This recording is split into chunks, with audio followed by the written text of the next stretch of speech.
Δόξα Πατρί και Υιού και Άγιου Πνεύματι, και νίκαια ή και εις τους αιώνας των αιώνων. Αμήν.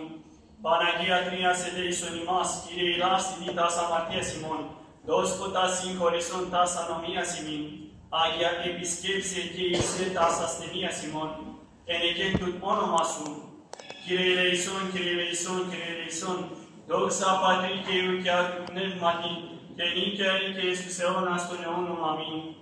Πάτερ ημών ον εις ουρανής, αγιαστήτω τον όνομα σου, ελθέτω η βασιλεία σου, γενεκείτω τον τέλημα σου, ως εν ουρανός και επί της γης, των αρτών ημών των ήπιους ημών δώσει μη σήμερον, και αφιξημήν τας οφειλήματα ημών, και εμείς αφημέντες οφειλέτες ημών, και εμείς εις έμεγγις ημάς εις πειράσμον, αλλά ρίσε ημάς από του πονηρού.